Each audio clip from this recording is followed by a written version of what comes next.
from Icon online connected के ऊपर notes करें और एग्जाम दे रहे हैं। तो ये इन्होंने किस वजह से रखा है? आपके बैकग्राउंड की वजह से, क्या मैकेनिकल की या कोई और? जिनका पहले कोडिंग वो क्वालिफाई करना है बस। वो जो सर पढ़ेंगे उसमें बिल्कुल करेगा। आपको मैंने एक माइथन की एक एक्सरसाइज भी दी है, 101 एक्सरसाइज, वो प्राइमरली उसी तरह की चीज हो। असल में ये कुछ ना सीट्स ने डिसाइड किया कि अभी लास्ट पहले ये नहीं था, इस साल पेपर लिखा है कि क्या 3 या 4 कोर्सेज हैं जो कि प्री रेक्विजिट के तौर पे वो लोग करेंगे जिनका बैकग्राउंड सीएस का है, जब मैं पहले नहीं पढ़े थे। ये एआई के लिए कर दी, तो इसलिए वो उसमें शायद कुछ डाटा स्ट्रक्चर का कोर्स है, शायद fundamental of programming, object oriented programming, क्योंकि ये 3 सब्जेक्ट्स मैकेनिकल वाले नहीं पढ़ते, टेक्निकल वाले पढ़ते हैं। अभी अभी लेटली नए करिकुलम में शायद कुछ इनमें से 1-2 सब्जेक्ट्स आ भी गए, बट पहले नहीं हुआ था। नेशनल लेवल पर बहुत नीचे वो हो गया था। और बड़े मजे की बात ये है कि दोस्तों और इन्फॉर्मेशन कि अभी सीएस ने साइंस सेट वाले यहाँ पे अब 2 साल की डिग्री भी इंट्रोड्यूस करती है अभी lately,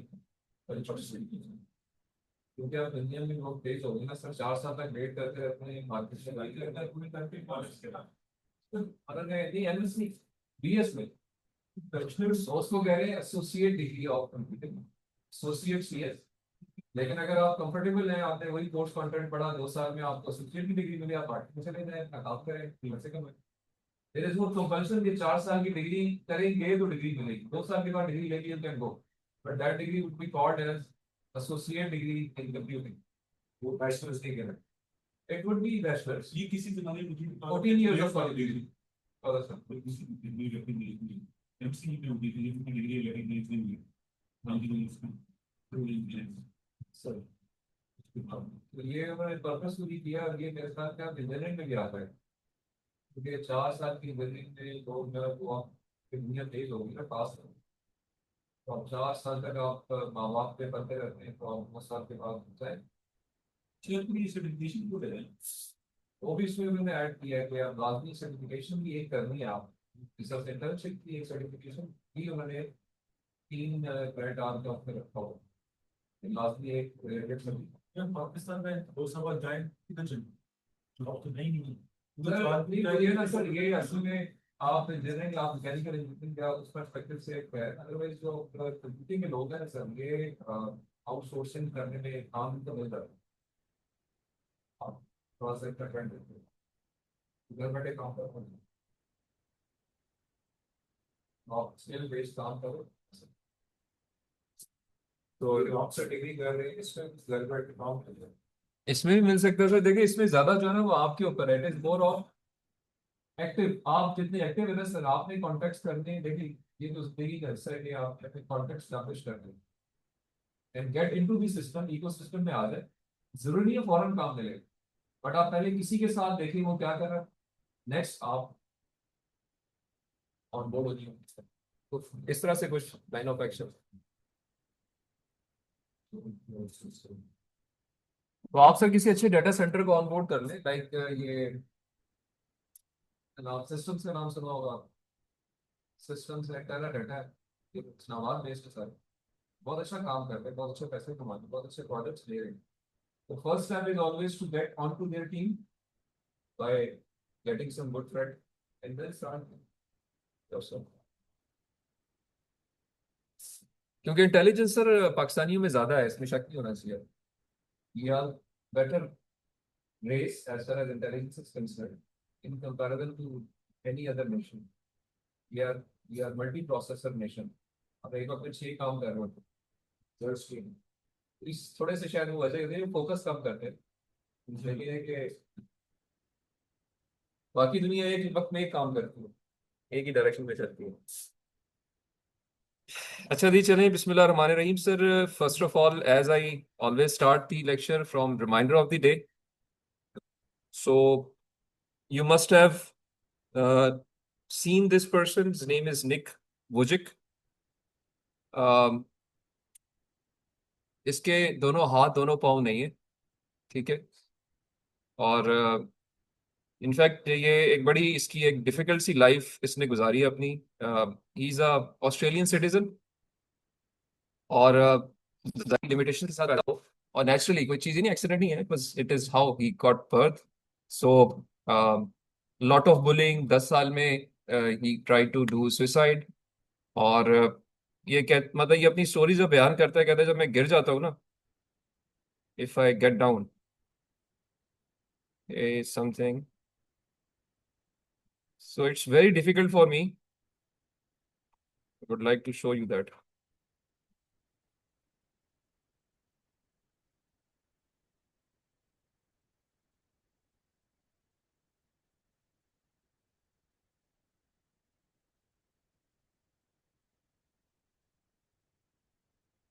So this is even itself is a big effort to get out or get up from, और जो हमारे लिए बड़ा एक आसान सा एफर्ट है। लेकिन ये कि जो स्टोरी इनकी है वो ये है कि 10 साल की उम्र में जब सुसाइड की अटेम्प्ट की, उसके बाद there is always some family member who supports. So there was an article published in some newspaper which was about some severely disabled person who was spiritually very strong, and he said कि if I have been made like this, then God has a plan for me.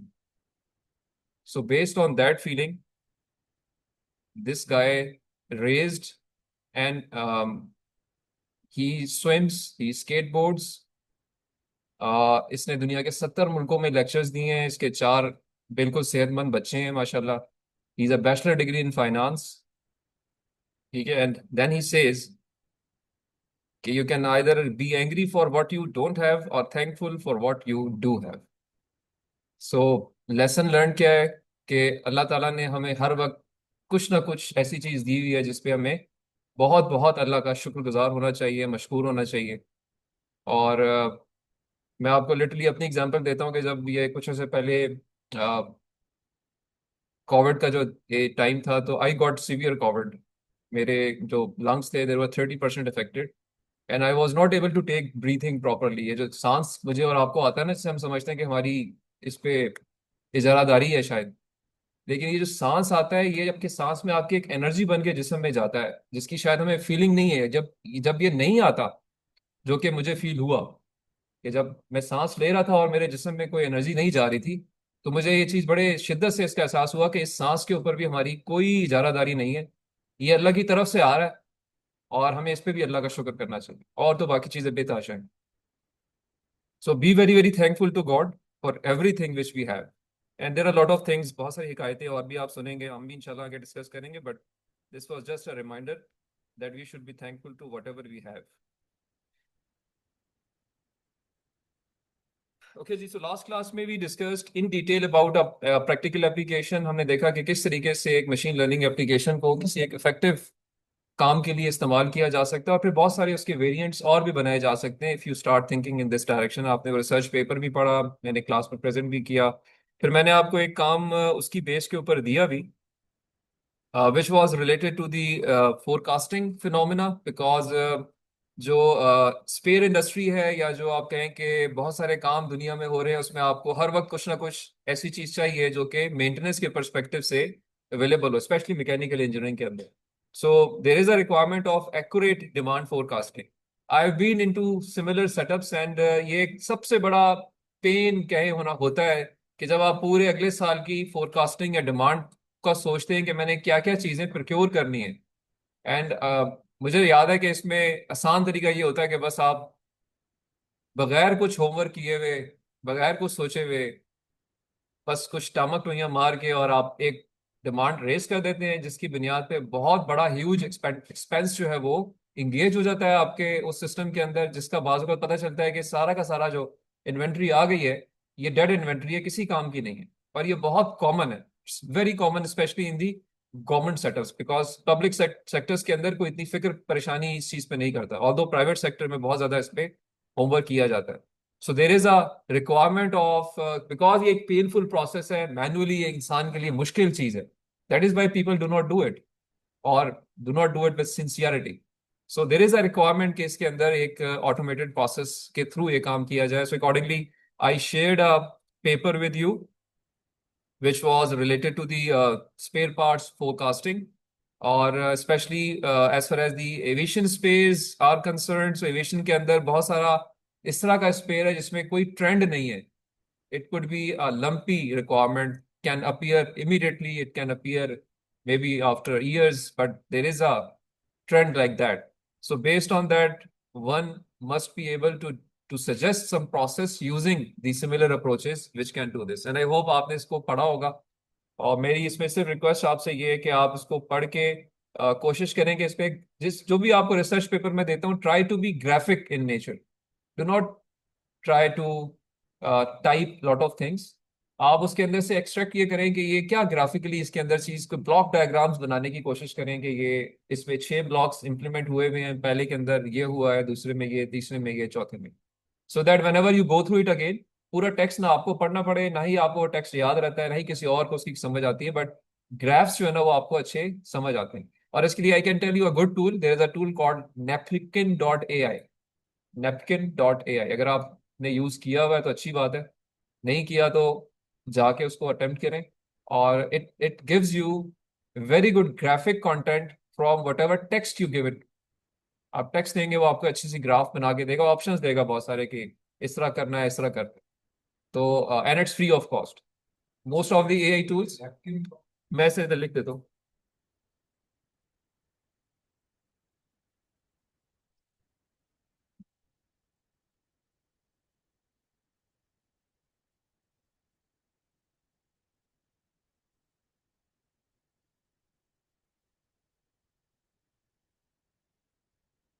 और presentation making you can use gamma.ai. Again, it gives you a lot of free content. Mostly AI softwares and applications, they are paid, but certain like the Canva है, Canva itself is a very good graphic tool, but Canva जो है it's cost थोड़ा सा उसका, they ask you for some server ये ऐसी गाय तो उसको टेक्स्ट देगा वो PowerPoint की presentation में. जी जी गामा. ये आपको बता सर ये बहुत चीज़. सर ये gamma डॉट है, आज आज जाके अटेम्प्ट करें इसको. I can show you one of the presentation which I just on the run I was standing airport के ऊपर मुझे किसी ने कहा या उतर के आपने इस पे 10 पैसे दे. तो मैंने उधर ही बैठे थे उसको सिर्फ बताया कि इस पे मुझे एक प्रेजेंटेशन बना दो. तो it made a 8 slides presentation for me which was good enough for a guest lecture right there and then. So gamma.ai is a good tool. किसी ने इस्तेमाल किया आप में से? आपने किया? Anyone else? आपके अलावा किसने किया? तो ये बड़े अच्छे टूल्स हैं. ट्राई टू अप्लाई देम और they just need some keywords and they will do the work for you. So कुछ आसानियां जो है वो ठीक है, इनको इस्तेमाल करें, उनसे आप एडवांटेज ले सकते हैं. तो सर आपके लिए स्पेशली gamma.ai इस्तेमाल कीजिए. और भी बहुत सारे टूल्स हैं. presentation.ai का टूल भी एक है, बट अगेन beautiful.ai भी एक टूल है. हमारे 5-6 पेज भी. आप स्कूल में तो आप इसकी ना एक प्रॉपर रजिस्टर्ड वर्जन दे सकते हैं. That would be even better कि आप प्रोक्योर कर लें एक canva.ai ले लेना. That is the best. I think eight the moment the most popular one is canva. CANV. आप ये लाइसेंस वर्जन ले रहे हैं, ये तो आपका आप समझे पूरे साल के लिए very good effective tool. It can make you presentation, it can improve your presentations, it can write research papers for you, it can do studies for you. तो आप उसको सेलियंट्स बताएं वो आपको अकॉर्डिंगली और टेक्निकल तरीके से, यानी नॉट जनरलाइज्ड इंफॉर्मेशन. क्योंकि जो बहुत सारे हमारे टूल्स हैं जैसे चैट जीपीटी है वो जनरलाइज्ड इंफॉर्मेशन देता है, but to get very specific technical information these tools are recommended, but they need registrations. तो ये दो जो है इनको आप यूज कर सकते हैं. तो मेरी सिर्फ ख्वाहिश है कि जब आप पढ़ें रिसर्च पेपर्स को तो उसके अंदर से ग्राफिकल फॉर्म में कंटेंट कोशिश करें कि शेयर किया करें, ताकि वो आपको भी ज़्यादा अच्छा जहन में रहेगा और I can also get some better things. So आपने इसके ऊपर ये कुछ questions I am sure solve किए और सबमिट किया है. उसको ज़रा एक दफ़ा दोबारा देख लीजिएगा. जो अभी तक आपने नहीं किए हैं काइंडली वो फिर शेयर कर लीजिएगा. जिन लोगों की मैंने मार्किंग में कहीं से किसी क्विज में या असाइनमेंट में मार्किंग नहीं की हुई, तो मुझे इंडिकेट कर दें कि मैंने आपसे शेयर की हुई है, तो आई कैन करेक्ट दैट। ठीक है, क्योंकि आई हैव अपलोडेड एवरीथिंग। हो सकता है कोई मुझसे मिस हो गया हो, तो काइंडली उसको इंडिकेट कर दें। ओके। एक और चीज जो मैं अगेन, एक तो क्विज मैंने आपसे कहा कि नेक्स्ट क्लास में I try to take MCQ based quiz, and in addition to that, you have now decided about your project, so I would also be interested in next week that you should give me some initial presentation on that, maybe for a few minutes. I have set some weight for this, so try to make some progress report on that. You need to confirm the research paper which you have finalized, the data set, whether you have collected or what the process you are thinking of, and which environment you will be using to implement it. Again, the aim was to get hold of available data set, get hold of available code, and try to do it as your course project. In a way, try to understand and learn what all steps are implemented while doing a similar thing. So we'll be doing some of the assignments as well, as this is a separate task which you can do. So इसके ऊपर भी आपने कुछ outline plan भी उस पे कोशिश करें, include करें.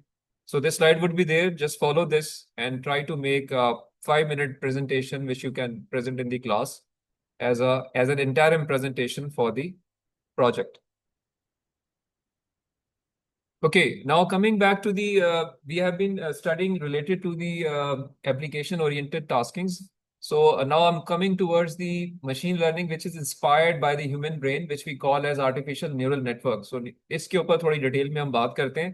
तो you must have read this verse, which states that Allah has created the human in the best of forms. So ये आयत हमें बताती है कि दुनिया की जितनी मखलूकात कायनात की, उनमें से जो सुप्रीम क्रिएशन है वो अल्लाह ने इंसान को बनाया। तो अकॉर्डिंगली जो हमारा जो जो भी हमारा अल्लाह ने आप कहें कि ऑर्गन बनाया है, उसमें एक खास फिनीस रखी है और उस पर फख्र भी किया है। और उसमें जो सबसे इम्पोर्टेंट ऑर्गन हमारे जिस्म का है वो हमारा दिमाग है। सो अकॉर्डिंगली जो इंसान की अकल है उसको अगर रेप्लिकेट कर सकें आप किसी तरीके से उसी फिजिकल फिनोमेना के साथ जो कि इंसान के दिमाग में चल रहा है, so that would be the pinnacle of advancement of the science and technology. So accordingly, people have been doing lot of research, और ये आपको बहुत जगहों पे इस पे बहुत सारी इंफॉर्मेशन मिलेगी। आपका दिमाग जो है वो इतना एफिशिएंट है कि जितना एक न्यूक्लियर रिएक्टर एफिशिएंट होता है, एक सिटी की साइज जितना। This is what the information is, with a very minute amount of energy we just spent 20 watts of energy to produce the functionality of a complete nuclear reactor.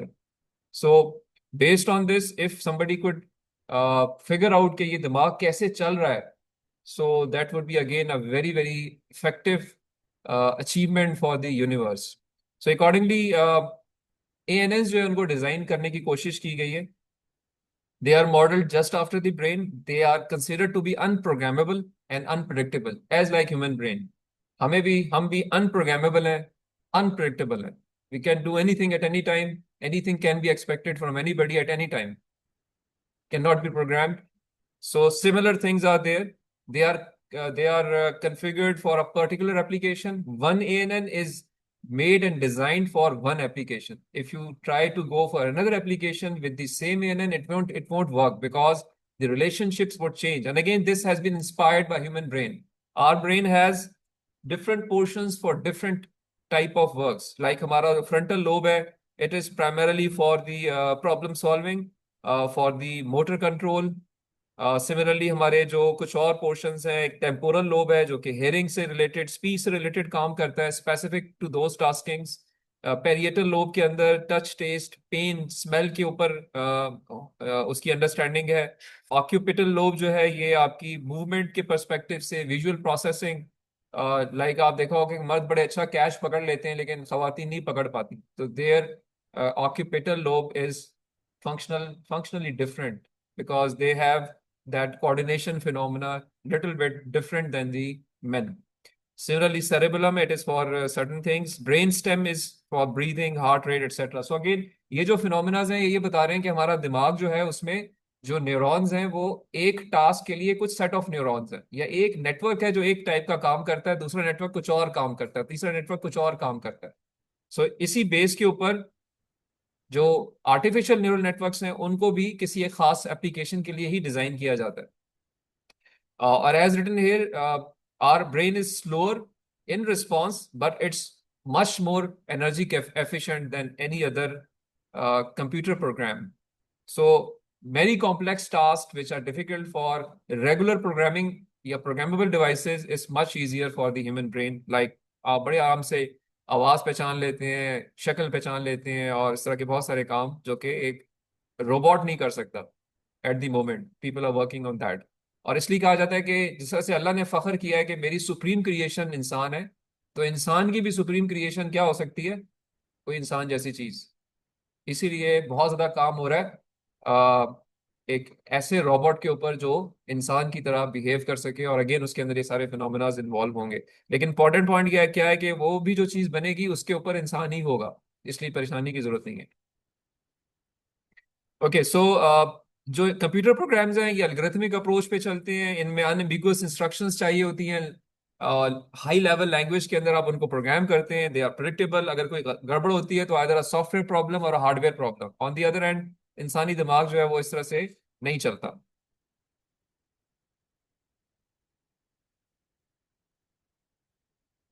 अगर human इंसानी दिमाग को study किया जाए तो study करने के लिए जारी बात है कंप्यूटर साइंटिस्ट तो नहीं ये काम कर सकते ना। We need to have someone who is from the surgical background who can open the brain and tell us कि ये क्या चीज है जो कि दिमाग के अंदर चल रही है, क्योंकि उसको आपने मॉडल करना है। तो अगर इसकी थोड़ा सा टाइमलाइन को हम देखते हुए जाएं तो we need to figure out how the brain works और process the information.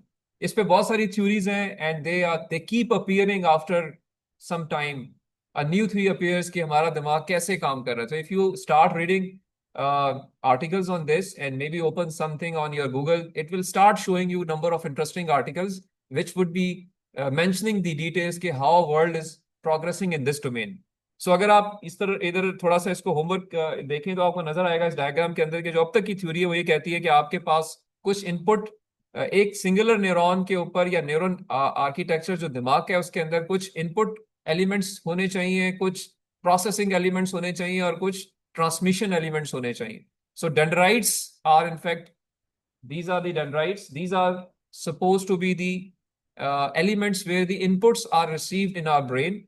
And accordingly, the cell body is something where some processing is done, some addition, multiplication, or remembering phenomena are done. And then axons are the bodies. यहाँ पे आपको axons नजर आ रहे हैं, which are in fact uh, the output junctions where your output is transmitted to the next neurons through the junction elements which are called synapses.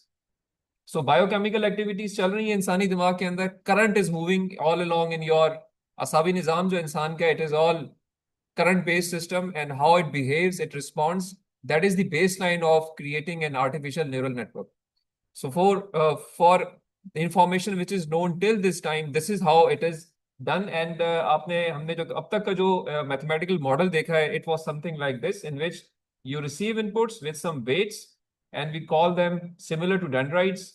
And the cell body function is taken as that you sum up all the weights as well as you perform an activation function which behaves just like human being. You because आप बहुत सारे inputs ले रहे होते हैं, आप कैसा behave करेंगे, कैसी output generate करेंगे, that would be based on this thresholding function which is in the cell body. So this is how an artificial neuron looks like.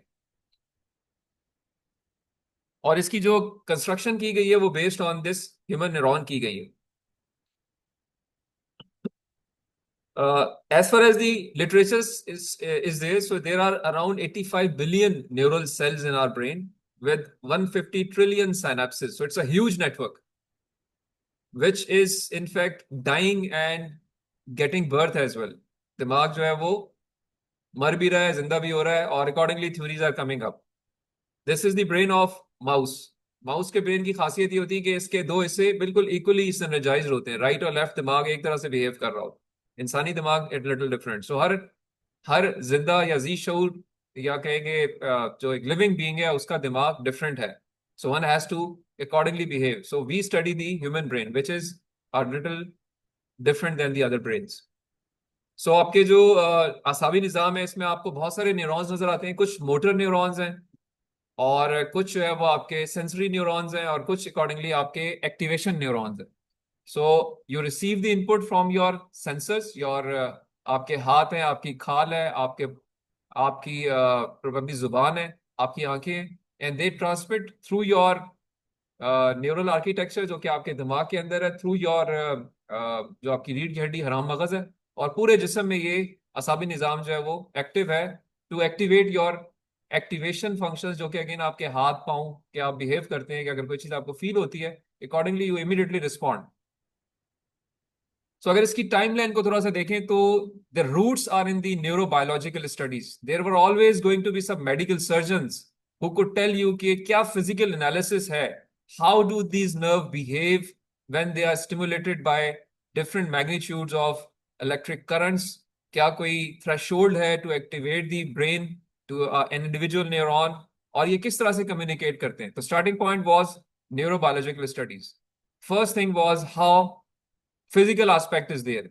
Then comes your psychological studies कि अब learning कैसे होती है, for which psychologist came into being. ये सारी timeline बताने का मकसद ये कि it's always an interdisciplinary science. It can not be done purely by one person और one type of specialist. There are people from various domains who are working in this area. So medical domain is one important area which is always there for the machine learning and the deep learning aspects and their theories, definition of their theories and optimizations. So first is the neurobiologist, second is the psychologists who tell you कि ये सीखता कैसे है इंसान, भूलता कैसे है, पहचानता कैसे है, इसके पीछे क्या थ्योरीज हो सकती हैं. And then there come mathematicians, right?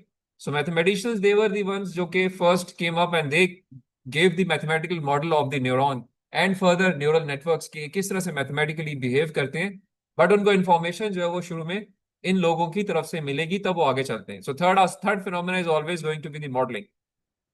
So this model is in fact based, this is the McLeod-Pitts model which was given by a mathematician, and we have been seeing it number of times, and it just like it mimics whatever is there in the actual neuron जो कि इंसान के दिमाग के अंदर है. So we receive inputs, or based on the human brain that we give various different outputs, या कहेंगे different weight to an input, so accordingly weights should be there, and then once you respond it depends upon कि आप किस तरह से अपने आप को आपने ट्रेन किया हुआ या मैच्योर किया हुआ. तो the activation function is another important phenomena. So this mathematical neuron is there. जब ये mathematical function आ जाता है then comes the simulation time. Now there comes the AI experts and the engineers and the computer science experts who perform simulations based on several assumptions, or then again the simulations have to be matured through interaction of the medical experts, जिसमें the timeline states के they were IBM engineers who supported or got support from the McGill neuroscientist, और ये 60s के अंदर ये काम जो है वो काफी matured हुआ once these people worked together, और ये एक मल्टी डिसिप्लिनरी ट्रेंड जो है वो आज तक इसी तरीके से जारी है.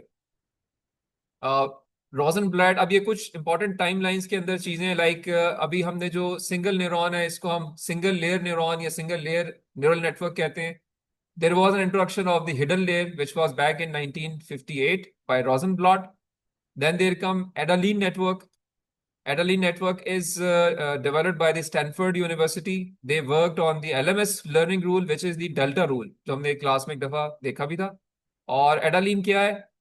There's a difference between these two type of architectures. If you see over here, the regular neuron is on the left hand side, which is called perceptron, and its learning is as we did in an example through a manual example as well, and we saw that the training is done through the error, and error is computing after the activation function, whereas Adeline is adaptive linear element. Variation क्या है कि it performs the error calculation prior to the activation function, and secondly the activation function is a linear function instead of a hard limiting theorem. So Adeline is another line of perceptrons, but we must know that they are related. And from Adeline there appeared Madeline. Madeline is something कि ये जो Adeline है ये singular एक neuron architecture है. अगर मैं ये पैरेलल में 2 3 4 रख दूं और हर परसेप्ट्रॉन एक आउटपुट जनरेट कर रहा हो तो उसको मल्टीपल adaptive linear element या मेडालिन डिक्लेयर कर दिया, तो you will see these names in various research papers. You should know कि ये क्या चीज है। ये this one is the perceptron sir, जो अभी एक रेगुलर न्यूरॉन जिस तरह से लर्निंग अपनी करता है, the if you see and we did it in the class as well that the learning or the error is computing after the output received to the activation function, and you compute the error and then you apply the correction onto the weights. And the activation function was a hard limiting theorem, either it was a 0 or a 1, whereas adaptive linear element is an improvement of perceptron, where the activation function is now no more a hard limiting, it is an activation function which is a linear function. Linear function is which performs input जो आ रही है उसी लिहाज से output भी, like मुझ पे जितना प्रेशर आ रहा है मैं उतना ही प्रेशर अगले को पास कर रहा हूँ, I am not stopping it, या कोई मेरी एक लिमिट नहीं है, थ्रेशोल्ड नहीं है ना। एक बिहेव करने के तरीके हो सकते हैं कि मुझे कोई इनपुट आए और मैं उसको बर्दाश्त करता रहूं और एकदम ही किसी जगह जाके मेरा थ्रेशोल्ड क्रॉस हो और मैं फट जाऊं, उससे पहले मैं जीरो करूं, दैट इज हार्ड लिमिट। लेकिन ये कि मुझ पे एक प्रेशर आ रहा है, इनपुट आ रही है और मैं अकॉर्डिंगली उसी तरीके से आउटपुट अकॉर्डिंगली इक्वल टर्म्स में आगे पास ऑन कर रहा हूं, that is a linear activation. अब सर ये जो आउटपुट तो टीचर के पास जा रही है तो एरर तो इसमें ये जो टीचर के पास चीज ऐड हो रही है, ये जो माइनस बॉक्स है सर, सर ये एरर कैलकुलेशन हो रही है कि इधर आपने जो आउटपुट निकाली has to be compared with the result जो कि वो एक्टिवेशन फंक्शन होता है प्रायर टू एक्टिवेशन आ जाएगी, एक्टिव आउटपुट तो इधर जनरेट हो जाएगी ना सर, यहाँ पे तो ट्रांसफॉर्म होगी। ग्रुप के अंदर से आप निकाल रहे हैं, जब शुरू नहीं किया तो जो टिपिकल जो जनरल नॉलेज सी है वो ये है कि इस कॉम्प्लेक्स फंक्शन को मॉडल करने के लिए आपको नॉन यूनिटी चाहिए, क्योंकि जो एक्टिवेशन फंक्शन ये लेके आता है अगर आपने एक्टिवेशन फंक्शन निकाल दिया पीछे लीनियर फंक्शन रह गया, इन कॉम्प्लेक्स सिचुएशंस को मॉडल कैसे करेंगे? वो ऐसे किया जाएगा सर कि आप यहाँ पे जब इनपुट्स लेंगे तो आप फीचर क्रॉस को यूज करेंगे, इसको यूज करेंगे फीचर क्रॉस को मैं अभी इस पे भी आता हूँ, लेकिन ये कि this is one way of doing it. Again ये इंस्पिरेशन किस से, मेरे और आपके दिमाग से है, हम बिहेव करते ऐसे, और ये देखिए जो रिलेशन सर आते हैं ना, ये they are the theories presented and experimental results taken which perform good on certain things, may not perform good on many other things. So we याद रखिए सर कि हर रिसर्च की जो एक प्रोडक्ट है, it is a mental math put through the experimental things to see what effect it has. So Adaline was with a view that it could perform well in comparison to the simple perceptron. This was the first step towards the ANNs, which were multi-layer perceptrons. हम ये कह सकते हैं sir कि इसमें activation function को एक defined input मिलेगी कि एरर वैल्यू करेगी, आप ये कह सकते हैं, और इसके रिजल्ट्स की बेस के ऊपर फिर आप कमेंट करते हैं कि एडालीन, अब आप कुछ रिसर्च पेपर पढ़ेंगे वहां पे आपको मेडालीन के नाम से कुछ नेटवर्क्स नजर आएंगे, हमने इसको इस्तेमाल करके रिजल्ट्स मिले, that would be multiple adalines presented with the inputs. And we'll see a practical example today, which was implemented by an HEC project. उसमें किस तरीके से हमने एक optical character recognition system implement किया using the similar concepts to make it simple. ये चीजें simplify भी, देखिए हर चीज में simplification में एक बड़ा रोल है, complexity चीज हल हो जाती है, लेकिन complexity is not desirable in the science world. We need to solve with the least complex thing and still able to get the similar or closer to the ideal results. That is what the achievement of any engineer or a CS expert is. So हमेशा इसकी effort की जाती है, and there are many principles and razors which are given by the mathematicians. So this is a variation of perceptron, which is adaline. So perceptron भी बहुत सारे parallel में place किए जा सकते हैं. We'll call that the perceptrons with the multiple perceptron models, या कहेंगे single layer with multiple perceptrons. एडालीन को जब आप प्लेस करेंगे, मुख्तलिफ यानी ये एक है, एक और प्लेस कर दें, एक और प्लेस कर दें, और उनके आउटपुट्स को आप जनरेट करना शुरू कर दें for a multi classification problem. ये ट्रेन हो एक टाइप के लिए, दूसरा टाइप ट्रेन हो दूसरी टाइप के लिए, तीसरा और तीसरी के लिए, और वो अपनी अपनी टाइप पे रिस्पॉन्ड करें। इनपुट सबको जा रही है, लेकिन जब इसकी डिजायर इनपुट हो तो ये आपको ऑन हो जाए, जब वो इनपुट उससे रिलेटेड हो दूसरे से तो वो ऑन हो जाए, तो अपने अपने टाइप के लिए वो ऑन हो, बाकी सारे ऑफ रहे। This is called a Madaline multiple adaptive linear element structures. So ये एक जस्ट फॉर अंडरस्टैंडिंग आपकी नॉलेज में होना चाहिए। टाइमलाइंस के ऊपर जब हम थोड़ा सा देखते हैं, this AI domain is not very old, it is very fresh. 70s के अंदर there were people who were against this domain, और प्राइमरली दैट वाज बिकॉज के मल्टीपल लेयर स्ट्रक्चर नहीं था। यही सिंपलर स्ट्रक्चर्स थे जिनके लिए एक नॉन लीनियर प्रॉब्लम को सॉल्व करना मुश्किल था। These were the scientist Minsky and Papert, they are considered to be the ones जिनकी वजह से एक पूरा ब्लैक पीरियड को 10 साल का एआई के ऊपर रहा है, जिसमें सारी फंडिंग खत्म हो गई। लोग इसके खिलाफ हो गए कि ये जो काम है ये बस ऐसे ही है, इसकी कोई यूजफुलनेस नहीं है। और इंडिविजुअल लोग अपना अपना काम करते रहे। ये कुछ बड़े बड़े नाम आपको नजर आएंगे यहाँ पे। ग्रॉसबर्ग था, इन्होंने एडेप्टिव रेजोनेंस थ्योरी दी। रेजोनेंट न्यूरल नेटवर्क एक खास टाइप के नेटवर्क्स हैं, वो आज अब आगे जाके हम देखते भी हैं। उन्होंने उसके ऊपर काम किया। Hopfield neural networks, again another domain. ये 70s के अंदर, 70s टू 80s ये काम होता रहा है। कोहनन ने अनसुपरवाइज न्यूरल नेटवर्क्स पे काम किया। प्रिंसिपल कंपोनेंट एनालिसिस एक बड़ा फेमस मैथमेटिकल कॉन्सेप्ट है जो कि अगेन बहुत ज्यादा इस्तेमाल होता है एआई के अंदर। ये ओजा का काम था। अगेन कुछ और ऑथर्स का, बोल्ट्जमैन का, एक Boltzmann machine is another domain in which you can optimize the boundaries, because once you place a boundary, that boundary can be a bit down, a bit up, but two classes or multiple classes are there, so there has to be some optimal placement of the boundary. For this Boltzmann machines, they perform well. And then backpropagation is another theory in which you try to propagate the input patterns in the forward direction. Output is computed and output की base के ऊपर error is backward propagated to correct all the weights. That is called back propagation. The back propagation is again given by the Rummel Hart and the other co-authors.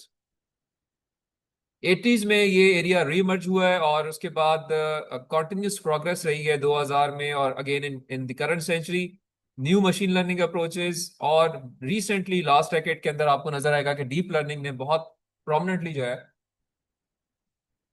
इस area में progress किया। अब जो कुछ popular ANN models हैं उनकी applications I would like to highlight them and my again इसमें होगा ये कि probably we will discuss and we will see कि इसके अंदर आपको दो मेजर एरियाज नजर आएंगे। One is the networks which are inspired by the machine learning, and in machine learning we set standard feed forward back propagation neural networks. Feed forward back propagation neural networks are the standard in machine learning theories, whereas for the deep learning the standard is convolutional neural networks. So all of these networks you will find out that either they are the advanced versions of the feed forward back propagation neural networks or the advanced version of a classical convolutional neural networks. Names are changed, but name change करने के पीछे सिर्फ आज बहुत मेहनत की आपने लगी। तो उसमें ये कि आप जो है वो देखेंगे ये।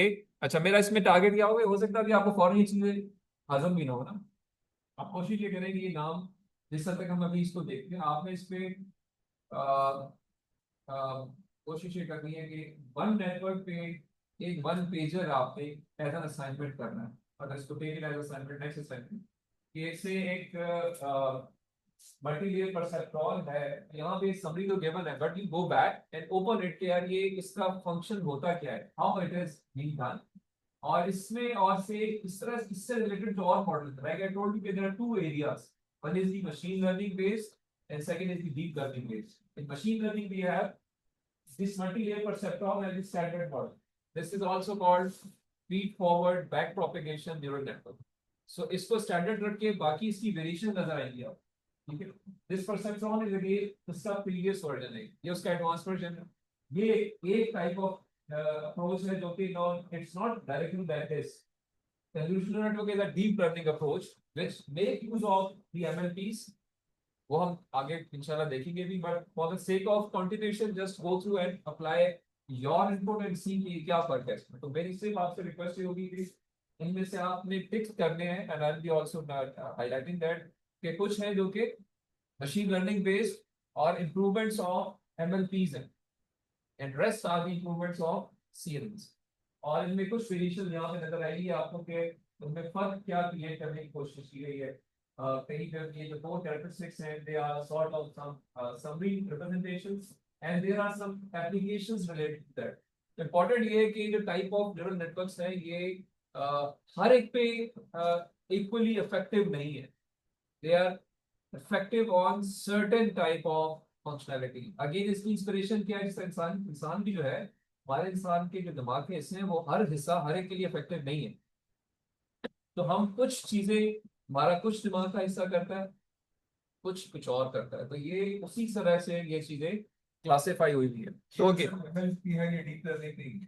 MLP is not deep learning, sir. This is the simple machine learning. इसको हम कहते हैं feed forward artificial neural network. Let me show you the picture first. We come back. Sir इसमें आपने देखा टाइम सीरीज फोरकास्टिंग, ये जो आपने एक पेपर किया था अभी, उसमें भी टाइम सीरीज फोरकास्टिंग का जिक्र था जो आपने KNN के थ्रू किया. सर तो ये टाइम सीरीज फोरकास्टिंग क्या होता है?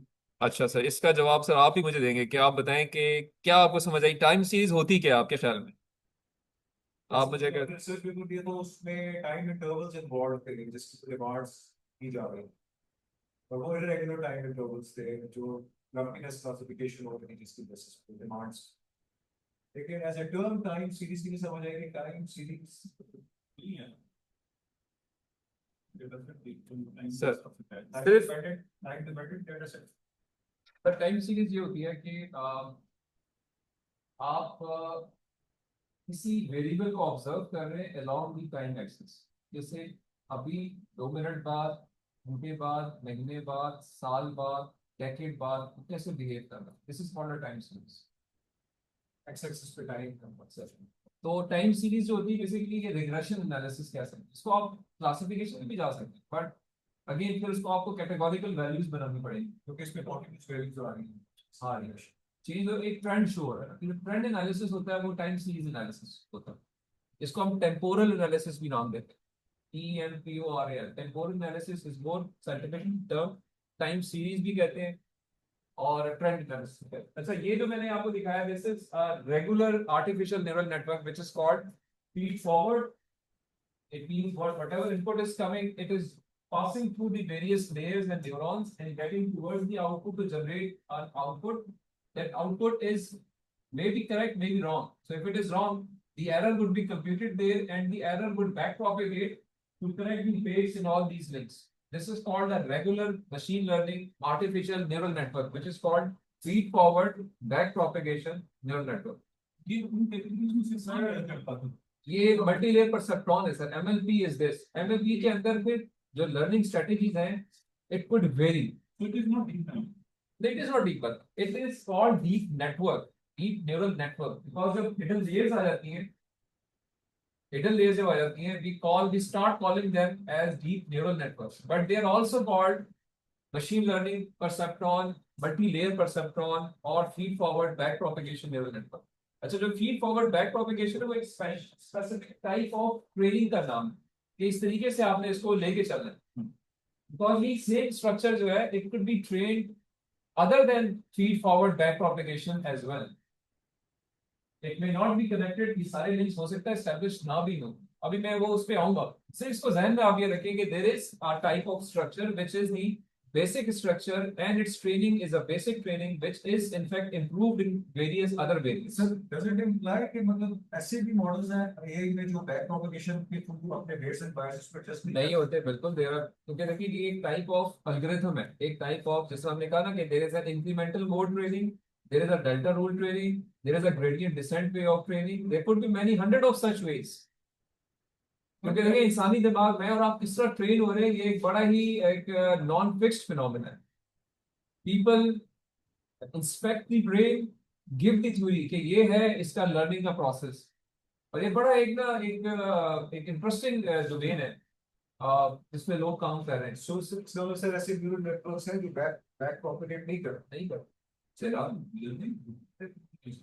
सर उसके तरीके डिफरेंट हो सकते हैं. इनफैक्ट अब इसमें ये है ना, इससे अगर ये कि you need to train everything here. There are type of networks जिसमें आपको बीच में मिडिल लेयर्स को ट्रेन करने की जरूरत ही नहीं. एक्सट्रीम न्यूरल नेटवर्क्स हैं, they are just based on the output, they just carry out the analysis over here without computation of weights here. अभी देखते हैं रेगुलर तरीका यही है.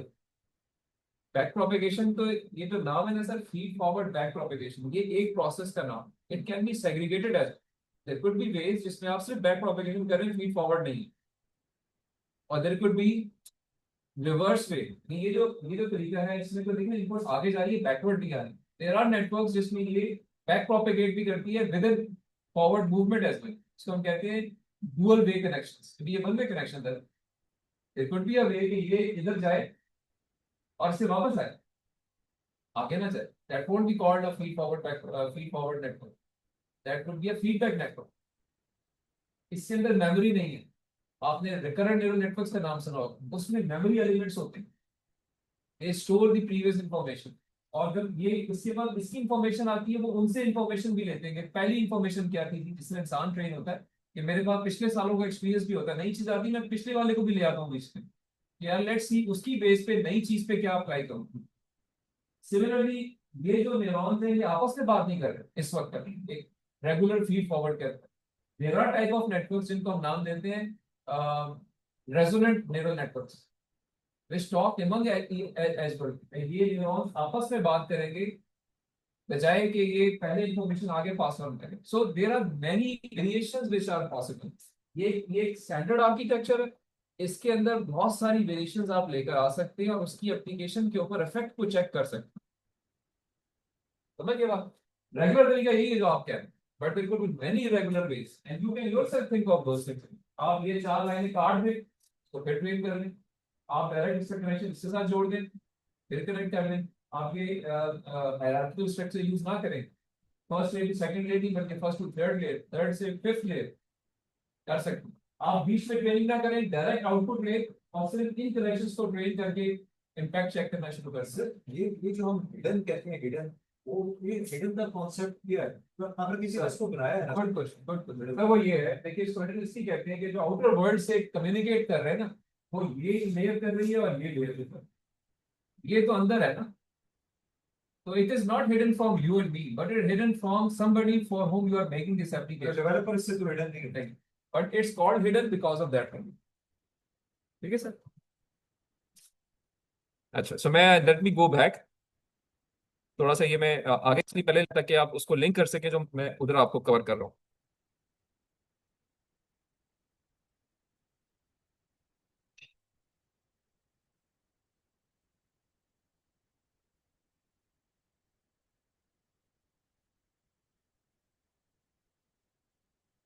थोड़ी सी टर्म्स आज ज्यादा यूज होगी सर, आई अंडरस्टैंड के हो सकता है थोड़ा सा हाजमा खराब हो आपका, बट इसको नोट कर लें and hopefully in the running it would be better. So मैं अभी जो आपको पॉपुलर एएनएन मॉडल्स दिखा रहा हूँ इस पर्सपेक्टिव से दिखा रहा हूँ कि once you start reading research papers you will find these names over there and they are nothing but just a small little variation of a standard model. And those standard models, again I repeat, either are feed forward back propagation neural network or a convolutional neural network, right? So इसके अंदर आपको नजर आएगा perceptron is a singular model जो अभी थोड़ी देर पहले हमने देखा। मल्टीलेयर perceptron is जिसके अंदर ज्यादा न्यूरॉन्स हो, ज्यादा लेयर्स हो, अभी इसका स्टैंडर्ड हम थोड़ी देर बाद देखेंगे भी, but this is a feed forward fully connected network. It's इसकी कोर कैरेक्टरिस्टिक्स में नॉन लीनियर फंक्शंस भी हैं और ये अगेन बैक प्रोपेगेशन पे काम करता है। तो ये परसेप्ट्रॉन है और neuron See, perceptron is another name of neuron. ये जो Neuron ये जो सिंपल परसेप्ट्रॉन है उसमें बैक प्रोपगेशन में, वो अगर उसको आप क्लासिकल सेंस में देखें तो बैक प्रोपेगेशन उसमें भी है कि आप एरर निकालते और एरर को फिर वापस लेकर आते हैं टू करेक्ट दी वेट्स। तो बैक प्रोपेगेशन जैसे आपने सिर्फ फीड फॉरवर्ड नहीं फीड फॉरवर्ड बैकप्रोपेगेशन को होती होती है। सिंगल लेयर है रिसर्च के अंदर भी। अगर क्लासिकल सेंस में देखें तो बैक प्रोपेगेशन उसमें भी है, लेकिन बैक प्रोपेगेशन को जो यूज करते हैं वो इस तरह करते हैं कि तेरा मल्टीपल लेयर्स, सारी लेयर से इनपुट गुजर जाए, लेयर बाय लेयर कनेक्शन ना लगे। और देयर इज अ वे कि लेयर बाय लेयर भी कनेक्शन हो सकती है, कनेक्शन होते हैं, एक लेयर को ठीक करो फिर दूसरी लेयर पे जाओ फिर तीसरी लेयर पे जाओ, हर जगह एक थ्रेशोल्ड सेट कर लो कि इधर ये वैल्यू आएगी तो मैं आगे जाऊंगा, पहले यहाँ पे वेट्स ठीक करो। मैं अगेन कह रहा हूँ देखो वेरी वेरिएशन, क्योंकि ये आपने डिजाइन करा है, डिजाइनर के हाथ में है। तो रेगुलर प्रोसेस यही है, सारी लेयर से गुजारा, आखिरी आउटपुट को कंपेयर किया डिजायर वैल्यू से, अगर एरर है तो उस एरर को देखते हुए लोकल ग्रेडियंट्स कैलकुलेट करते हुए वापस आए और हर जगह वेट को ठीक करते गए, सारे वेट अपडेट हो गए, दोबारा से एक पास फॉरवर्ड पास में गुजारा, फिर चेक किया। This is called regular feed forward back propagation design. लेकिन अगर सिंगल परसेप्ट्रॉन को देखें वहां भी ऐसा ही हो रहा होता है, ऐसा ही आपने किया, हमने वैसे ही किए सारे, और इसमें ही करते हैं। तो थोड़ा सा इसको आपने उस तरह से सोचें। सो मल्टीलेयर परसेप्ट्रॉन इज अगेन, इसका जो इंपॉर्टेंट क्या है, ये जो मैंने इसमें इनके रेफरेंस से दिए हैं, should open these papers. These are the, some of them are classical papers, and these are the benchmark papers of this entire domain. If you just go through them once, so आप claim कर सकते हैं कि मैंने जो है वो AI को दखल से पकड़ लिया, ठीक है। और जरूरी नहीं कि सारा कुछ समझ आएगा।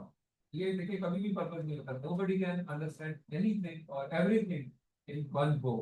It's always a repetitive process.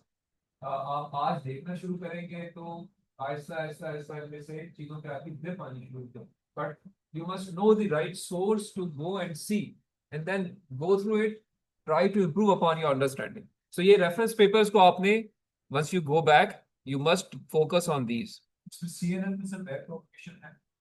CNN के अंदर सर मैं अभी सीएनएन के, जो मैं स्ट्रक्चर पे गया नहीं, मैंने था कि डिफरेंट के बाद मैं सीएनएन पे रहूं। सीएनएन में आपका ना एक रेगुलर न्यूरल नेटवर्क एक स्टेज पे यूज होता है, यानी उसकी कुछ स्टेजेस है, पाइपलाइन है। अगर आपको याद हो, मैंने पहले भी कहा था, एक पाइपलाइन है।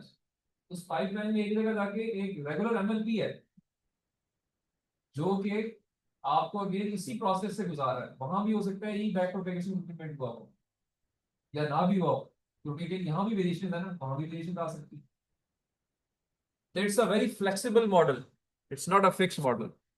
लेकिन convolutional neural network is something which is a back learning, which is in fact a deep learning model. First time जो ये लीकन एटल का जो काम था, उन्होंने ये काम शुरू किया, it was primarily for the image classification. और उसके बाद इन दोनों की अब वेरिएशंस हैं आगे जो आप देखेंगे। Recurrent neural networks, these are the networks which are with a view के यहाँ पे कुछ मेमोरी एलिमेंट्स इंट्रोड्यूस कर दिए जाते हैं। अगेन इसका बेंचमार्क पेपर जो है वो एलमन का लिखा हुआ है।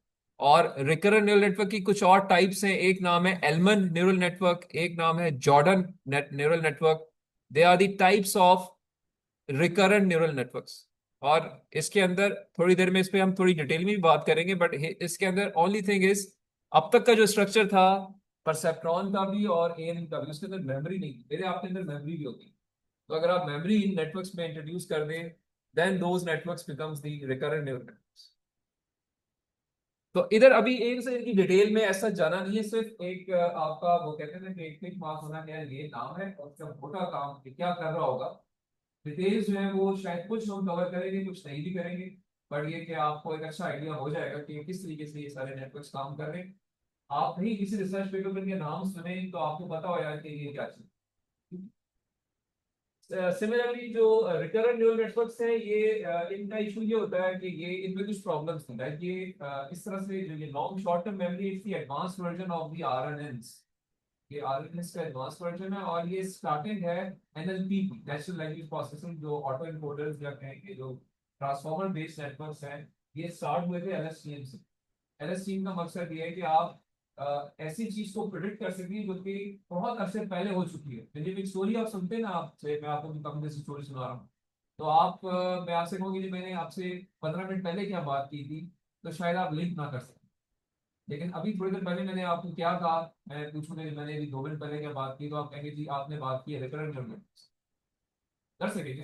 तो ये क्या है कि हम बात शॉर्ट या सीक्वेंशियल सीक्वेंस ऑफ इवेंट्स के अंदर करीब की चीज के बारे में ज्यादा कंफर्टेबल होते हैं, दूर की चीज के बारे में इतने कंफर्टेबल नहीं होते। ये जो LSTM है, they are specially designed for the to handle the same thing, that you can answer the questions, और the network should be able to answer a question which has been asked long time ago.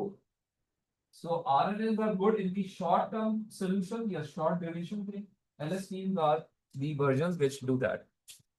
और इसका advance version पे ये gated recurrent long term यहाँ पे mention भी होगा शायद, बट ये कि this is for the advance RNN है। Similarly a simplified version of the RNN, इसके अंदर कुछ मैकेनिक्स में चेंजेस कर दी गई, तो उसका नाम गेटेड रिकरेंट यूनिट रख दिया गया। Again it's a type of recurrent neural network. So ये तीनों रिलेटेड चीजें हैं, और अगेन ये एक version of regular machine learning neural network के वेरिएंट्स हैं, ठीक है। Once we move forward, radial basis function network, again इसके अंदर आप फर्क सिर्फ ये है कि आपका जो रेगुलर न्यूरल नेटवर्क है उसमें आप एक्टिवेशन फंक्शंस इस्तेमाल करते हैं हर न्यूरॉन के। तो अगर वो न्यूरॉन के अंदर जो एक्टिवेशन फंक्शन है वो रेडियल बेसिस या नॉर्मलाइज्ड एक्टिवेशन फंक्शन या नॉर्मल कब होता है, तो उसको हम नाम दे देते हैं कि आप रेडियल बेसिस फंक्शन न्यूरल।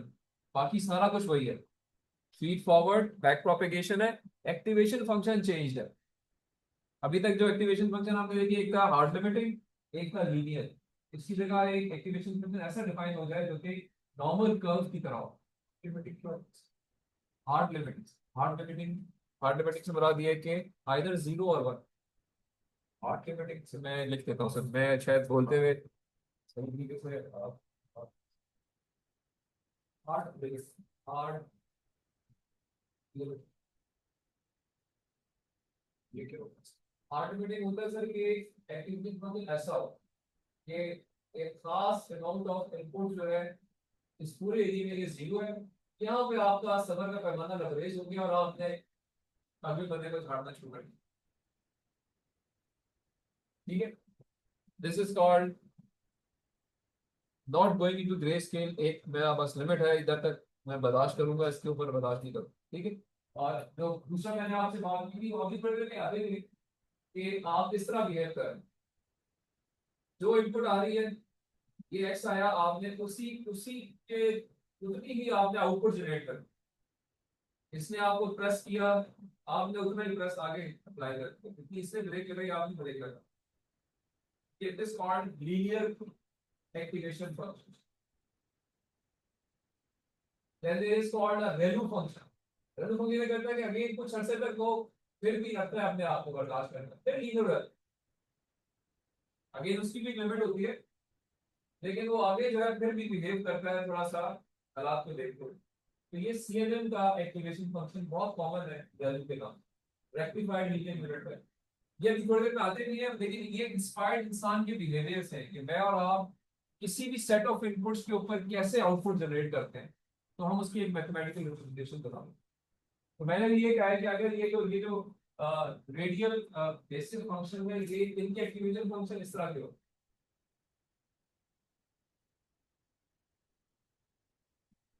ठीक है, कुछ लोगों के लिए ये अगर x है और ये y है, तो ये कुछ इस तरह से इनपुट आउटपुट रिलेशनशिप डिफाइन कर रहे हैं। इनको हम रेडियल बेसिस न्यूरल नेटवर्क्स कहते हैं। और तो न्यूरॉन्स, हर नेटवर्क न्यूरॉन से मिलकर बना हुआ है, न्यूरॉन के अंदर समिंग और मैथमेटिकल ऑपरेशंस हो रहे हैं और एक एक्टिवेशन फंक्शन है।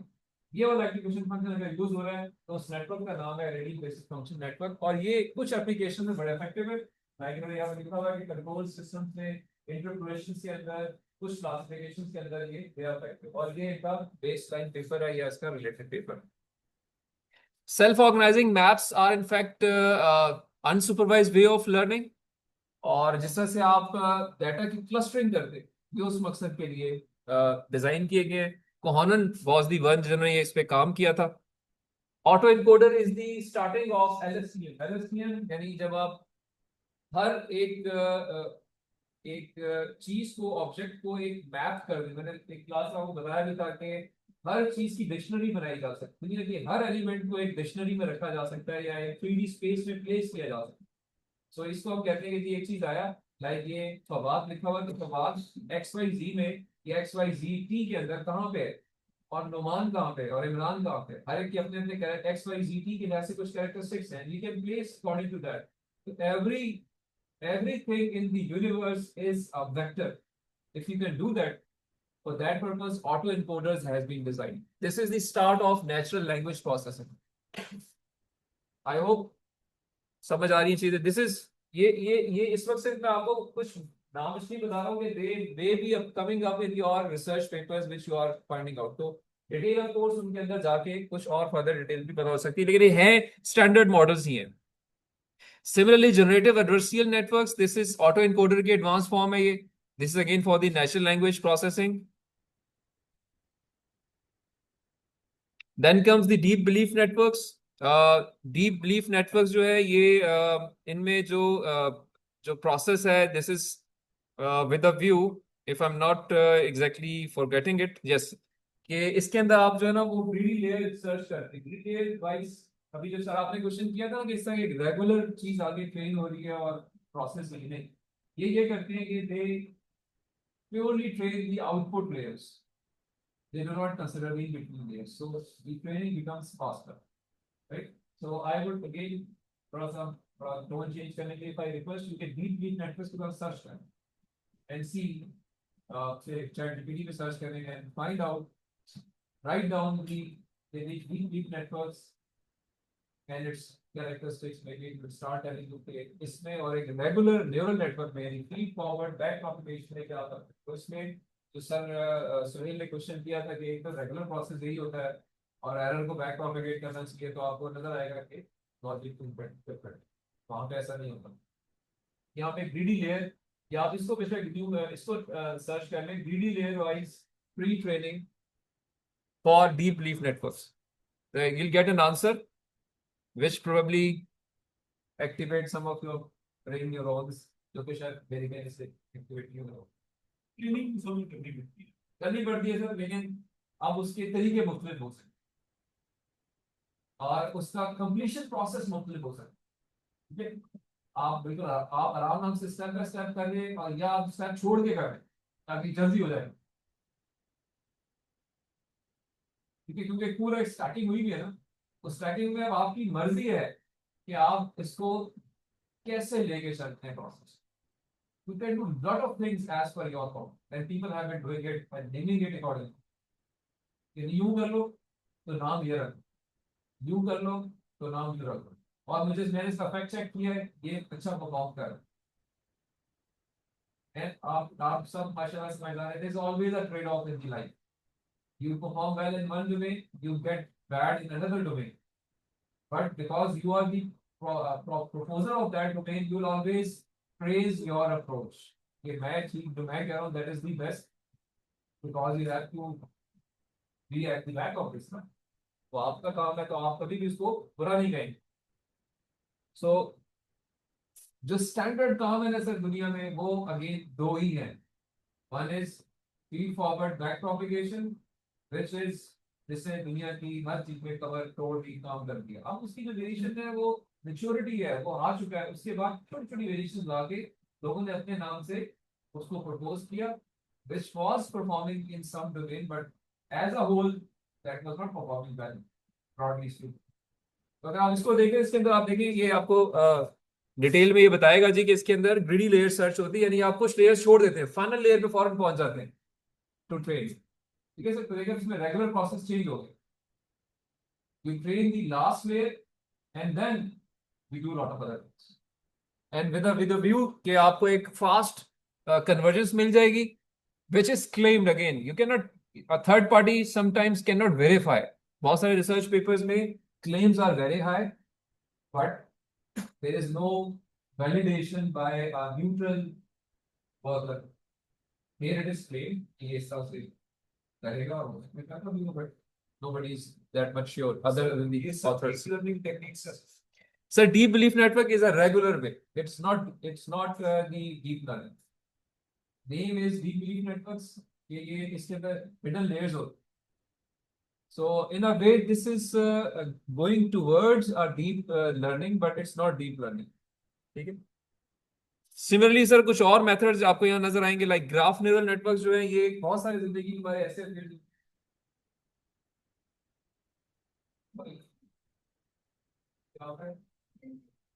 होती है, बिल्कुल होती है। मैं ये यहाँ पे ये कहना चाह रहा हूँ कि इसके अंदर और इसमें फर्क ये जैसे नेटवर्क है ना, इसमें दो लेयर, तो जब आप ट्रेनिंग करेंगे तो आप स्टेप बाय स्टेप करें, पहले आप आगे मूव करेंगे की प्रोसेस, दूसरे को बैकवर्ड आते हैं, हर लेयर की बेस को ऑपरेट करें, that is how you process. इसके अंदर ये होता है कि आप बीच के लेयर से फादर ट्रेन की वजह डायरेक्टली जाके फाइनल लेयर को train, and you can define a method, फिर डिफाइन मैथमेटिकल प्रोसेस जिसमें आप 20 वाले दो सेट छोड़ के डायरेक्टली आधे स्टेप में चले जाओ, पहले उसको आप मेटल कर लो और फिर 20 का कोई एवरेज किसी में निकल कर बहुत एक्यूरेट ट्रेनिंग करो, आखिरी वाले स्टेप 20 वाले दो का एवरेज आउट करो, चलो मैनेज कर, ताकि क्या हो चीज जल्दी कन्वर्ज कर आउटपुट जल्दी आ जाए। तो कॉम्प्रोमाइजेस करके आप मैथमेटिक्स में बहुत सारे ऑपरेशन कर सकते हैं और शायद कुछ एडवांटेज मिल जाए आपको उससे, ठीक है। तो इसको जरा उस सेंस में आपने देखना है कि, और अगेन अभी जब आप एक रेगुलर नेटवर्क पे आएंगे तो शायद ज्यादा लिंक भी आपको हो जाएगा, बट मैं सिर्फ यहाँ पे बता रहा हूँ कि टाइम लाइंस के तहत हमें ये ध्यान में होना चाहिए कि बहुत सारे न्यूरल नेटवर्क्स हैं जो कि लोग यूज करते हैं। मैं जो लास्ट नेटवर्क आपको बता रहा हूँ ग्राफ न्यूरल नेटवर्क, ये इस तरह से है कि बहुत सारे इस तरह के प्रॉब्लम्स हैं जिसके अंदर रेगुलर टाइम सीरीज डाटा नहीं होता या क्लासिफिकेशन डाटा नहीं होता, लाइक सोशल नेटवर्क्स हैं, फ्रेंडशिप नेटवर्क्स हैं, मॉलिक्यूलर स्ट्रक्चर हैं। उनके लिए हमेशा कोई एक नोड डिफाइन किया जाता है और एक कनेक्शन डिफाइन किया जाता है कि इधर से इधर, लाइक आपका फैमिली ट्री होता है, फैमिली ट्री को भी आप मॉडल कर सकते हैं using the neural networks, but उसके लिए ग्राफ न्यूरल नेटवर्क्स यूज होगा, एक रेगुलर नेटवर्क यूज नहीं होगा। तो ये उस पर्पस के लिए एक स्पेसिफिक टाइप ऑफ ANN है, which is again inspired by the regular network. ज्यादा तो नहीं होगा जी। हर जगह में ही पड़ती है सर। सेल्फ अटेंशन सर, ये नेचुरल लैंग्वेज प्रोसेसिंग का अपना है और ये ट्रांसफॉर्मर में यूज होता है।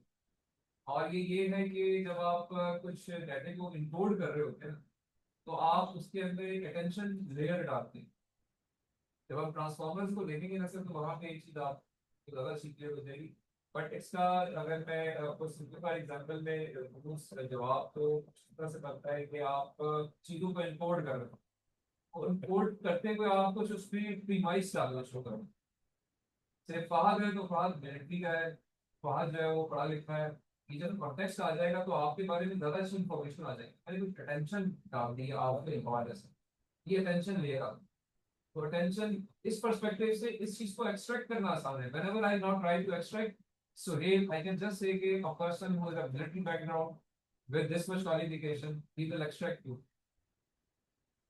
Otherwise, Manish Soil cannot be extracted from this information, common information. तो अटेंशन इस पर्सपेक्टिव से कुछ डाटा में एक्स्ट्रा इंफॉर्मेशन कॉन्टेक्स्ट डाल दिया जाता है। This is primarily from the natural language perspective, जो कि आपके ये chat GPT type models use करते हैं, ठीक है। लाइक अभी आप जब यूज करते हैं ना चैट जीपीटी, तो ये आपके लिहाज से पेन होना शुरू हो जाता है, आपको पहचानना शुरू हो जाएगा कि आप किस तरह के सवाल करते हैं, किस तरह के एक्सपेक्ट करते हैं, क्या चीज आपको पसंद है। आप अक्सर कहेंगे thank you very much, good work, आपको आपके बारे में ट्रेन हो जाएगा। It start adding attention network about you or some details about the person who is using it. So something like this. So attention networks वो है। ऐसे सीख दो, अगर चैट जीपीटी दो बंदे यूज करें दोनों सेम क्वेश्चन देते हैं उसको, दोनों को डिफरेंट आंसर देते हैं। डिफरेंट का मतलब ये कि ना तो अभी ट्राई करते हैं। लैंग्वेज का डिफरेंट भी दो दफा लिखे तो हाँ, बात कर लेते हैं। एक ही वक्त में अगर आप एक ही क्वेश्चन करो तो डिफरेंट तो इसका चालू कैसे कर सकते हैं, उसको इनिशियलाइज कर अपने आप एक एरर सरफेस के ऊपर, अब वो कहीं भी रैंडमली अपने आप प्लेस करेगा, कहीं से भी स्टार्ट कर लो तो अकॉर्डिंगली आंसर डिफरेंट।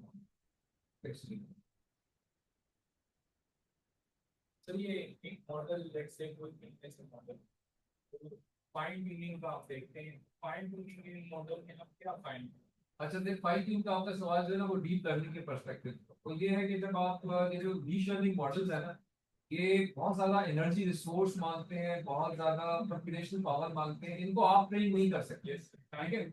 हाँ, आप नहीं कर सकते ना, आप करते क्या है कि आप उसकी ट्रांसफर लर्निंग करते हैं।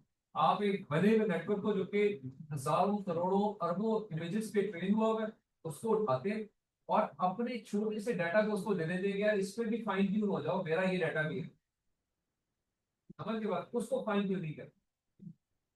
यानी इसके अंदर जो हम चेंजेस बस नहीं आप ऐसे नहीं उठाते हैं उसको, यार ये वो ऑलरेडी ट्रेन हुआ है, ट्रेनिंग हुई है वो सब हुआ हुआ उसका, बहुत बड़े बड़े नामों ने किया हुआ है, गूगल ने किया हुआ है, IBM ने किया हुआ है, इन्होंने जो आपके ओपन एआई वाले इन्होंने किया हुआ है। आप उनके मॉडल को उन्होंने ओपन सोर्स कर दिया, आप उसको उठाए वो ट्रेन है ऑलरेडी, ठीक है, और उसमें ह्यूज रिसोर्सेज यूज करके बहुत ज्यादा कार्बन फुटप्रिंट जनरेट करके ट्रेन हुआ हो, ठीक है।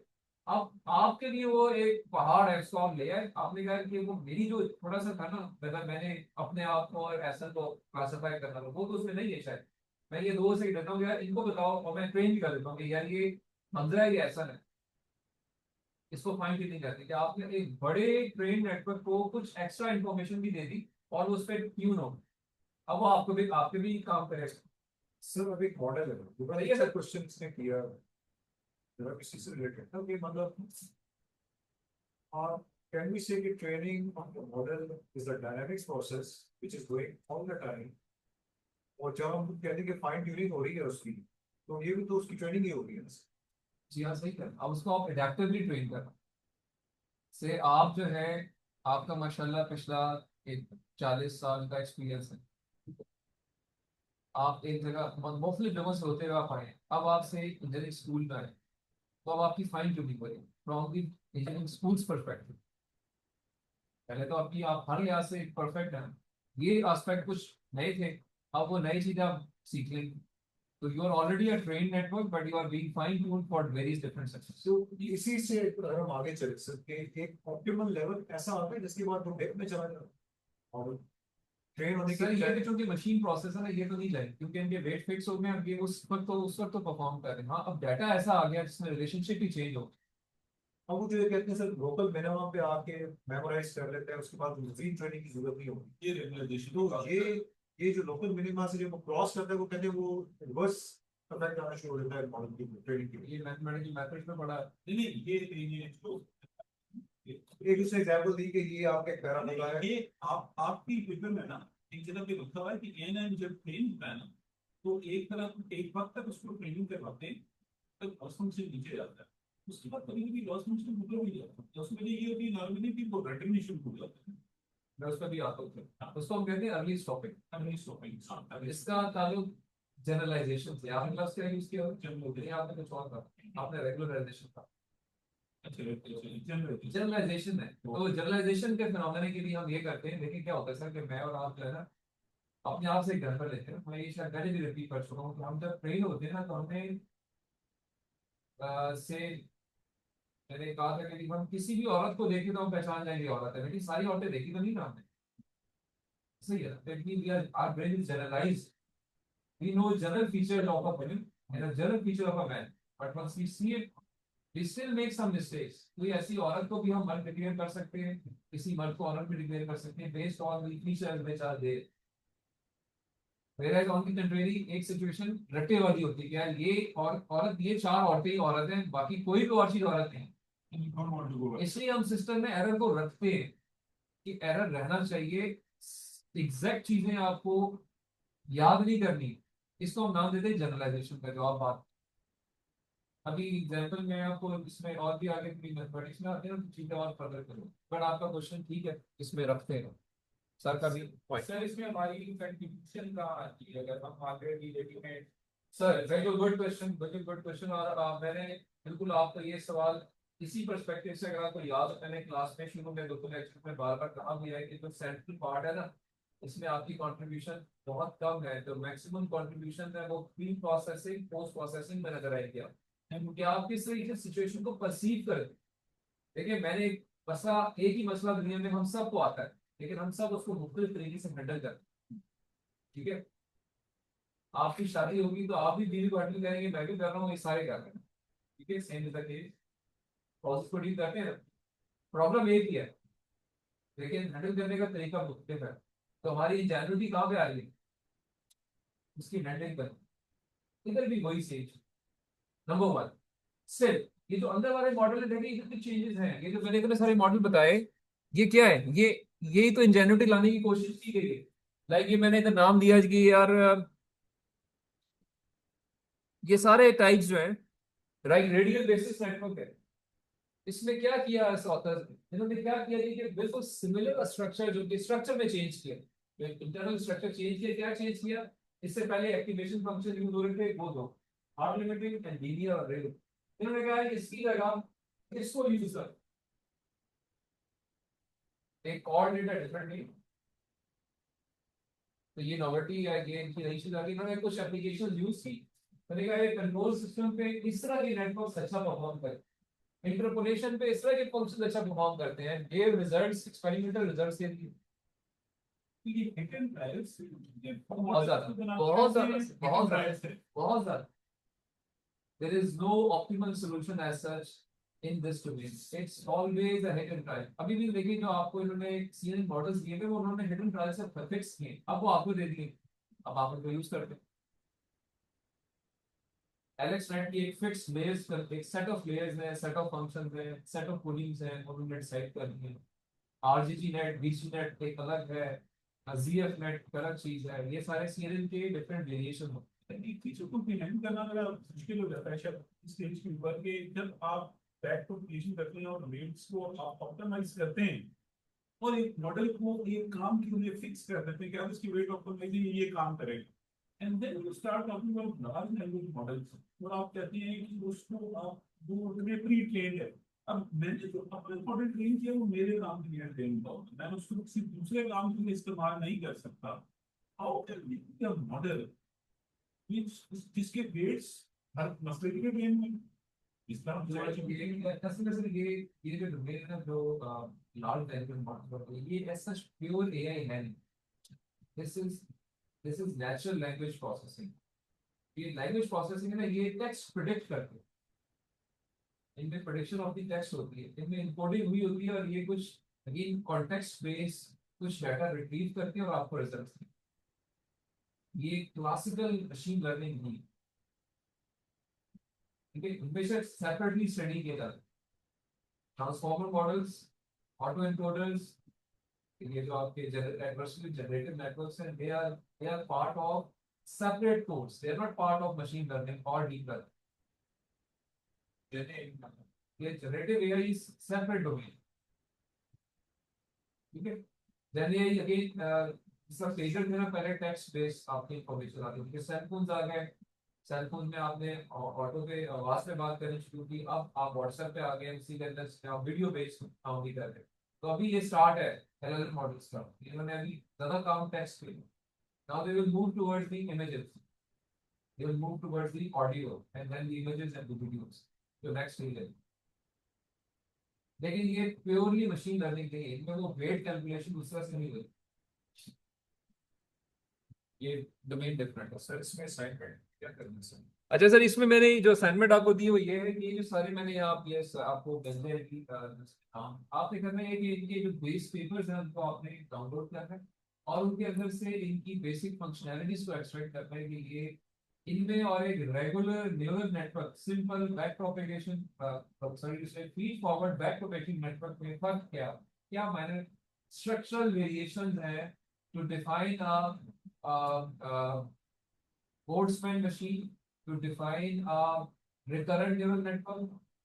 यानी एक स्टैंडर्ड मॉडल ना सर, जो मैंने आपको दिखाया नहीं वो स्टैंडर्ड था, उसका एक स्ट्रक्चर था, इसके अंदर कुछ लेयर्स थी, कुछ न्यूरॉन्स थे, कुछ एक्टिवेशन फंक्शन थे, ये उन्हीं से बनाए गए कुछ माइनर ट्विकिंग के साथ। वो ट्विकिंग क्या हुई? आप पेपर बेसलाइन पेपर इसका खोलेंगे ना, जो रेफरेंस इसको खोलेंगे तो, और स्टैंडर्ड मैंने आपको भी शक्ल दिखाई थी जो आप उसमें पेपर में नहीं, उनको खोलें और देखेंगे क्या ट्विकिंग की, वो खुद बता रहे होंगे उसके अंदर कि जी मैंने एक रेगुलर नेटवर्क के बाद ये ट्विकिंग करके इस नेटवर्क को बनाया और इस एप्लीकेशन पे use. Let me show you that regular network as well first, ताकि अभी जो थोड़ी देर पहले मैंने दिखाया था आपको, जिसमें हम आगे भी और बात करेंगे आज की क्लास में भी और आइंदा भी क्लासेस में करेंगे बात इंशाल्लाह। एक मिनट, एक एग्जांपल पैसे उधर ही जा रहा। इस हफ्ते में सर सैंपी है और आपका रिसर्च पेपर भी गिरा है। सर देखिए ये एक रेगुलर मल्टी लेयर परसेप्ट्रॉन है, इसको हम feed forward back propagation artificial neural network भी कहते हैं। ये स्टैंडर्ड है समझे, ये इसको मल्टी लेयर परसेप्ट्रॉन भी कहेंगे, ये एक परसेप्ट्रॉन है, ये दूसरा कहेंगे इंडिविजुअल परसेप्ट्रॉन है, ठीक है। ये एक परसेप्ट्रॉन, ये सारे परसेप्ट्रॉन है, ये लेयर्स में प्लेस करनी है। पहली लेयर है इसको इनपुट लेयर कहते हैं, ये दूसरी लेयर है इसको हम फर्स्ट हिडन लेयर कहते हैं, एक सेकंड हिडन लेयर भी हो सकती है, any number of hidden layers are possible, और ये आउटपुट लेयर है। पिक्सेल ये परसेप्ट्रॉन्स प्लेस है, तो पूरे स्ट्रक्चर का नाम है मल्टी लेयर परसेप्ट्रॉन। और ये कर क्या रहा है सर, देखिए ये करता है, इसकी नेक्स्ट स्लाइड में अगर आपको दिखाऊं तो देखिए ये जो परसेप्ट्रॉन था, you remember it was creating a singular line. जब आप इस तरह के चार जोड़ देंगे और उनकी उनकी आउटपुट को एक जगह और जोड़ देंगे तो आप बेसिकली चार लाइनें जोड़ रहे हैं, जिसकी वजह से आप चाहे 1 2 3 4 5 6 7 रीजन्स को सेपरेट कर रहे हैं, क्लासेस को सेपरेट कर रहे हैं। जब आप इस तरह की एक नेटवर्क ऑफ नेटवर्क्स जोड़ देंगे, चार चार चार, यानी यूट्यूब के अंदर चार चार न्यूरॉन्स हैं, तो इसमें आप फर्दर 3 कॉन्वेक्स रीजन को डिपेक्ट करना चाह रहे हैं। इन अ वे आप एक सिंपल प्रॉब्लम से कॉम्प्लेक्स प्रॉब्लम और फर्दर कॉम्प्लेक्स प्रॉब्लम की तरफ जा रहे हैं बाय एडिंग दी परसेप्ट्रॉन्स। ठीक है sir. Of course there is a limit कि आप इतना कॉम्प्लिकेट कर दें कि सिस्टम आपका चलना ही बंद हो जाए, क्योंकि कैलकुलेट हो जाए चीजें सारी। तो you need to have a balance. You either start, मैं अगर आपकी बात कंप्लीट कर दूं सर, कि either you start from a simple structure and then start complicating it to a level where it start giving you answer for your problem and you don't go beyond it. Or you start from a complex structure and start pruning it to a simpler network where it start deteriorating its performance. So it's called either a bottom up approach or top down approach. अगर आप इधर से पीछे आते हैं तो इसको हम नाम देते हैं ऑप्टिमल ब्रेन डैमेज का।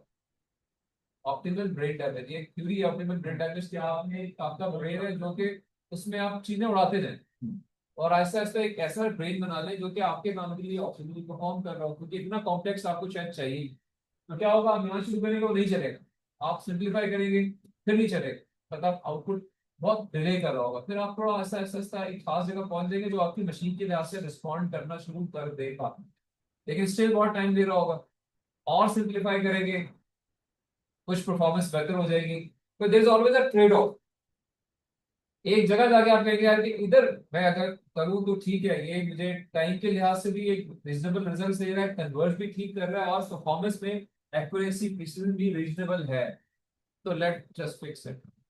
वो आप इधर से भी जा सकते हैं और उधर से भी जा सकते ये तो हो गया सर कि आपने बताया कि एक परसेप्ट्रॉन से आप मल्टी लेयर हैं। परसेप्ट्रॉन। जी सर, जी सर, मैंने आपको यहाँ से लिंक किया कि ये एक स्टैंडर्ड है और वो सारे मॉडल्स इनकी वेरिएशंस हैं।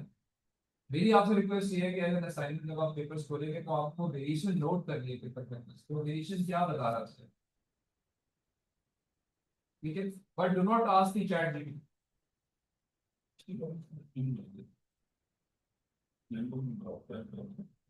So node variation is model from MLC. Standard, देखिए स्टैंडर्ड की स्टैंडर्ड है, किसी ने बनाया गया है, इस तरह से प्रोसेस इंफॉर्मेशन को प्रोसेस करता है। अब आप इसके अलावा कोई आर्किटेक्चर या आर्किटेक्चरल चेंजेस हैं उनके अंदर, सबके अंदर, ठीक है। If I am able to communicate well, I don't know मैं आप अभी आप पूरी सेंसेस में है इस वक्त 1.5 घंटे के बाद या नहीं है, तो आप मुझे नहीं मालूम, we can have a break as well, you no.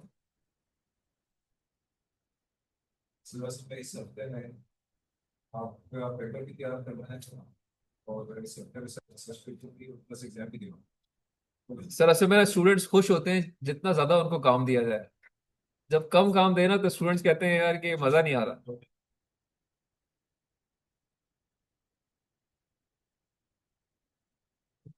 ये मेरा एक्सपीरियंस है, प्रैक्टिकल एक्सपीरियंस के, जितना आप स्टूडेंट्स को काम देंगे ना वो कहेंगे दिल मांगे मोर और चाहिए, जब नहीं देंगे वो कहेंगे यार ये बस टीचर जो है ना वो कोई मजेदार नहीं है।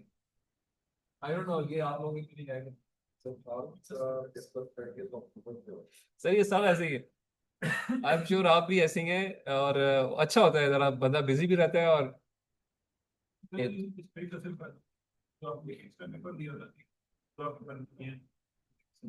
अच्छा नहीं वो सर मैं आपको मेरे जमने तक आपका डाउनलोड कर लेंगे, आपको भी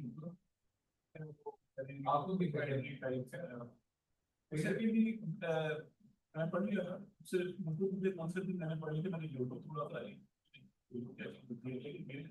मैंने बीच की समझ मुझे नहीं आ रही कि एक तो हम यूज करके आपने जब कैसे जनरेट करते हैं विदाउट ट्रेनिंग, बैक प्रोफेशन तो चाहिए होती है आपको मुझे बताना। ये जो कहते हैं ना कि one shot single shot direction, sequential text क्या होता है, कैसे बोलते हैं इसमें प्रॉब्लम फीडबैक मैकेनिज्म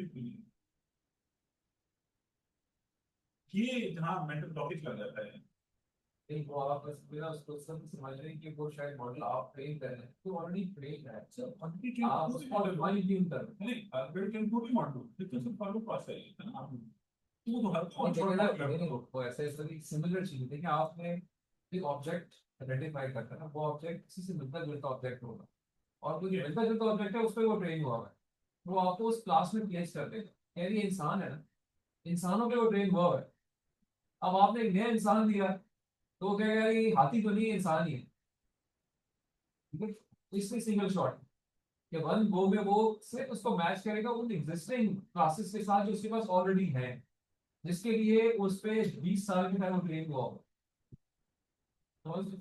सर अगर कोई एग्जिस्टिंग क्लास पे ट्रेन नहीं हुआ तो नहीं सीख करेंगे, तो ऐसे कर सकते हैं कि दो क्लास मिला के उसको क्लस्टरिंग करना।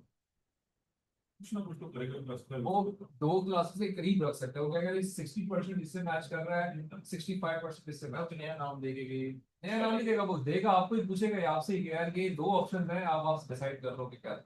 वो तो एक ही के फेवर में जाएगा ना, जो अपर साइड पे। इसी तो उसको पता ही नहीं है सर। देखिए एक बंदे को आपने बताया ही नहीं कि यार एक तीसरी चीज तुम्हें होती है, तो वो ये मशीन ही है ना। ठीक है, इस तरह मैं और आप हैं, अगर हम फिक्स हो जाएंगे यार ये दो चीजें ही मैंने देख के साइड करनी है, बहुत सारे लोग फिक्स होते हैं जिंदगी में, उनको तीसरी चीज दिखाएंगे तो समझ ही नहीं आती। समझिए, तो वो इसलिए उसके लिए फिजिकली पॉसिबल नहीं। अच्छा सर, अटेंशन नेट्स तो सर अटेंशन नेट्स में भी इसी स्लाइड पे आ रहा हूँ। इसमें ये एवोल्यूशन में जिस तरह से चली है ना आगे, जो अब तक आप देखते भी हैं और आप पेपर भी पढ़ेंगे, वो कुछ इस तरह से है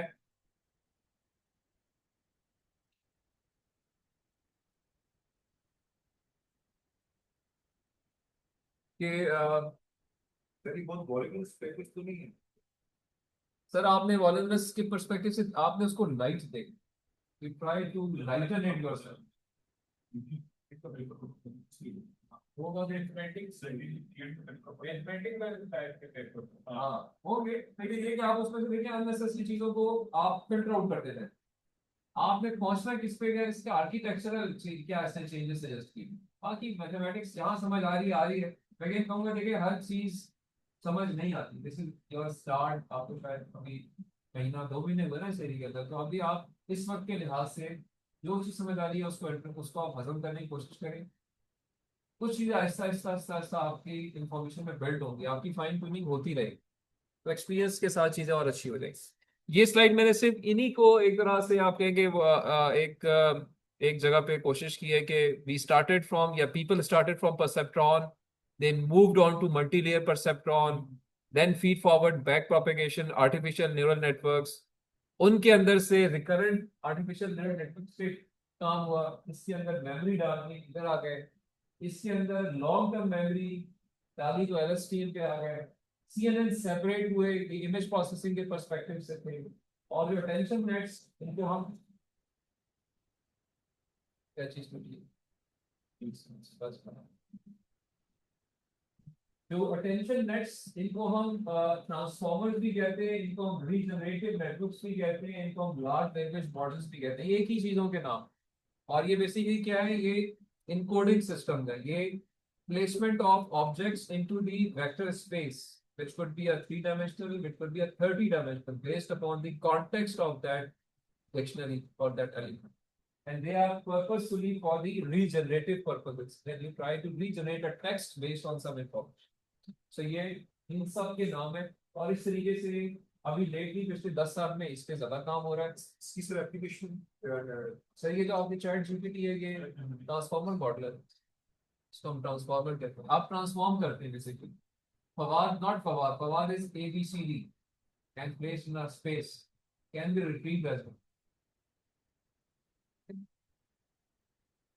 So ये एक रेगुलर टाइमलाइन है और इन्हीं के रिसर्च पेपर्स आपको उसके अंदर नजर आ रहे हैं। ठीक है, जो कि आपने थोड़ा सा गो थ्रू करना है और फिगर आउट करना है कि जो ये वाले एरियाज हैं मशीन लर्निंग बेस्ड, उनमें क्या वेरिएशन है और फिर सीएनएन के अंदर क्या वेरिएशंस आई हैं to generate some newer systems और उनको उनके बारे में कोई information. variations of the reference to architecture NLP. with respect to ML, of course.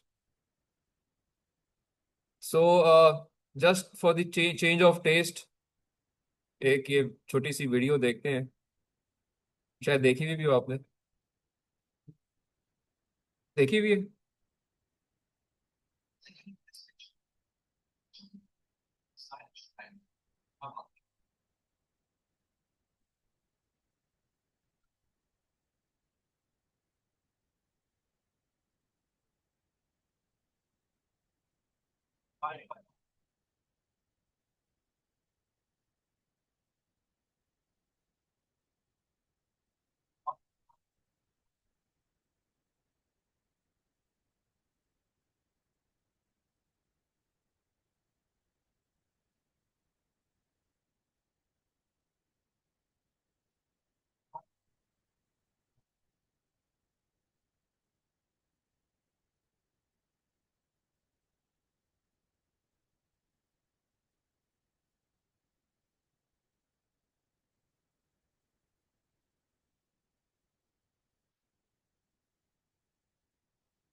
Okay ji, sir कर ले, वी स्टार्ट फ्रॉम हियर।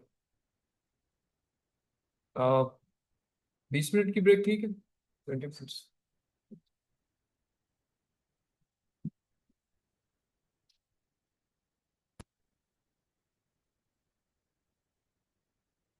डेढ़ चले जाएंगे, क्या कहते हैं आप? चले जाइए, ये रिकॉर्ड